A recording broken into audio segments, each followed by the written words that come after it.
নমস্কার, আপনাদের সবাইকে পাপিয়ার হেসেলে সাদর আমন্ত্রণ। আপনারা সবাই কেমন আছেন? আশা করছি অনেক অনেক ভালো আছেন। এই যে দেখুন, পেঁয়াজ কলি নিয়ে নিয়েছি। এই পেঁয়াজ কলিটা অনেক দিনের, যেমন লালটে ভাব হয়ে গেছে আর তার মধ্যে শুকিয়েও গেছে।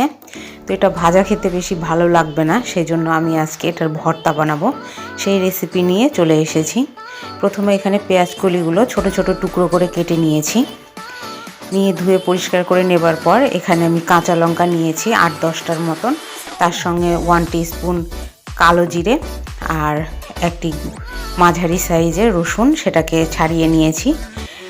আর এখানে কড়াইয়ের মধ্যে দিয়ে দিয়েছি 3 টিস্পুন মতন সর্ষের তেল। অবশ্যই এটা সর্ষের তেলে করার চেষ্টা করবেন, তাহলে টেস্টটা বেশি ভালো আসবে।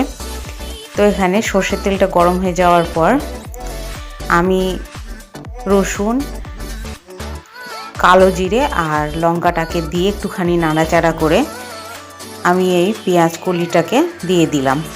দিয়ে এটাকে লো ফ্লেমে আস্তে আস্তে কষিয়ে নিতে হবে বা ভেজে নিতে হবে।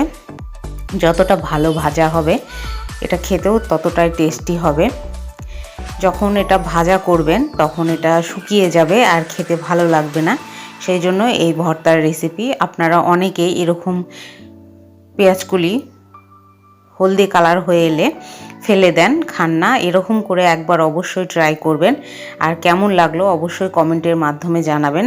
লাইক করবেন, শেয়ার করবেন বন্ধু বান্ধব আত্মীয়দের মধ্যে, আর সাবস্ক্রাইব করে অবশ্যই আমার পাশে থাকবেন। তো পেঁয়াজ কলিটাকে পরিমাণ মতন লবণ আর হলুদ দিয়ে আমি ভালো করে ভেজে নিয়েছি। নিয়ে একটু ঠান্ডা করে নিয়েছি, নিয়ে এখানে মিক্সিং জারের মধ্যে দিয়ে দিলাম। দিয়ে এটাকে বেটে নিয়েছি। এই যে দেখুন, একদম মিহি করে বেটে নিয়েছি। আর এখানে বেটে নেবার পর আমি উপর থেকে একটুখানি সর্ষের তেল দিয়ে দিচ্ছি।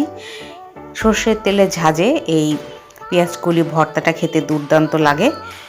এই যে উপর থেকে একটু সর্ষের তেল দিয়ে এটা মাখিয়ে গরম গরম ভাতের সঙ্গে আপনারা অবশ্যই একবার ট্রাই করবেন। এই যে একদম রেডি পেঁয়াজ কলি ভর্তা। আমার রেসিপি দেখার জন্য আপনাদের সবাইকে অসংখ্য অসংখ্য ধন্যবাদ।